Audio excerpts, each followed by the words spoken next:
Iron Dome tidak berdaya hadapi drone-drone baru tercanggih Palestina.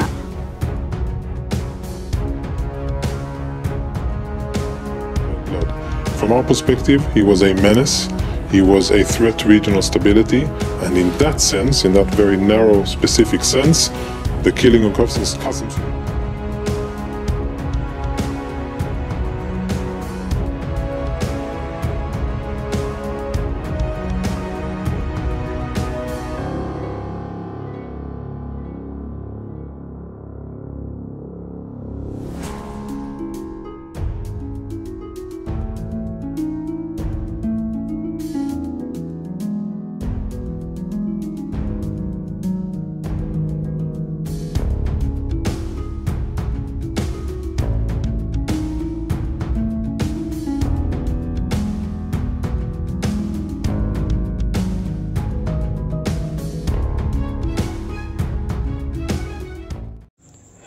Hai para penonton Central News, sebelum lanjut jangan lupa subscribe dan lanjut tekan tombol Super Thanks. Tombol Super Thanks ada di atas tombol subscribe. Jika Anda ingin mensupport channel kami menyajikan berita yang paling Anda tunggu-tunggu. Terima kasih.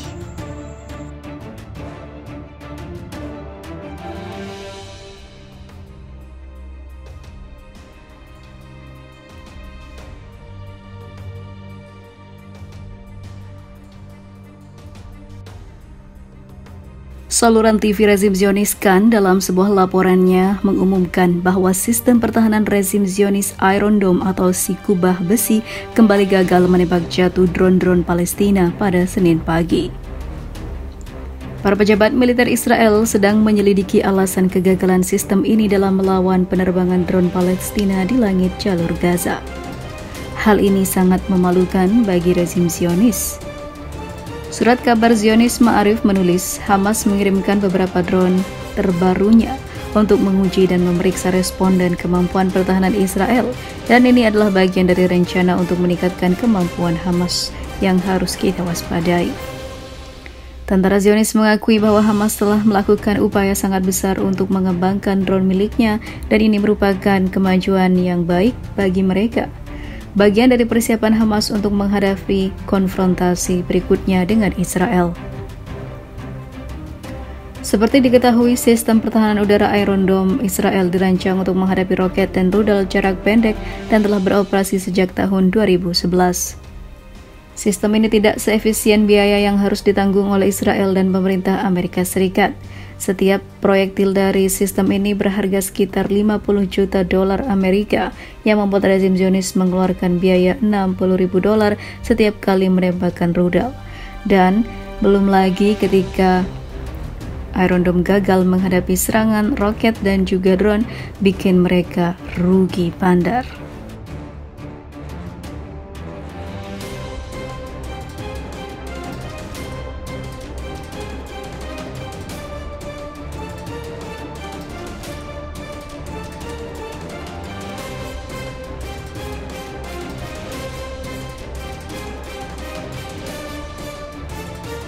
Lagi-lagi hancur, inilah detik-detik pangkalan militer Israel kembali hancur setelah jadi sasaran pasukan Palestina.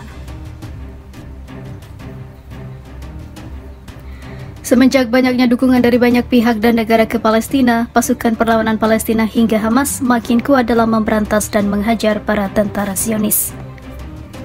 Dari menyerang menara militer, markas militer, hingga yang terbaru, pangkalan militer Zionis berhasil dilumpuhkan hingga luluh lantah dan hancur hingga membuat seluruh tentara berlarian. Diberitakan sebelumnya, pangkalan militer rezim Zionis di dekat desa Yabed di sekitar Jenin pada Senin malam diserang oleh pasukan perlawanan Palestina. Militer rezim Zionis mengumumkan bahwa pihaknya telah memulai penyelidikan untuk menemukan pelaku penembakan ke arah pangkalan mereka. Sebelumnya, saluran 7 rezim Zionis telah melaporkan terjadinya 124 operasi penembakan terhadap Zionis di tepi barat dan Quds yang didudukinya. Selama bulan ini, menyusul bentrokan di tepi barat, 3 orang Zionis terbunuh dan 41 orang Zionis terluka. Sebelumnya, tentara rezim Zionis hanya terlibat bentrokan bersenjata dengan perjuangan Palestina di selatan, wilayah pendudukan, dan di Gaza. Tetapi sekarang meluas hingga tepi barat di timur Palestina yang menyebabkan pejabat dan pemukim Zionis ketakutan.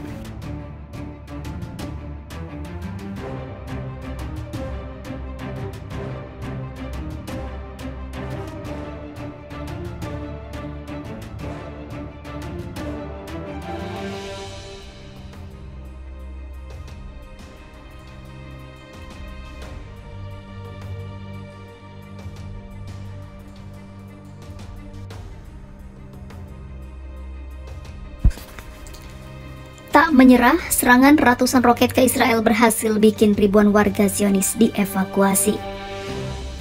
Israel kali ini kelingan setelah roket-roket berhasil menembus wilayah Zionis yang dijaga ketat. Jelas hal ini tak terduga sama sekali sebab wilayah itu dijaga oleh gerombolan tentara Zionis, namun akhirnya berhasil ditembus dengan mudah oleh roket-roket yang diluncurkan dari tepi barat. Ribuan Zionis harus terpaksa dievakuasi karena sebagian wilayah terbakar dan menyebabkan kerusakan di sekitarnya.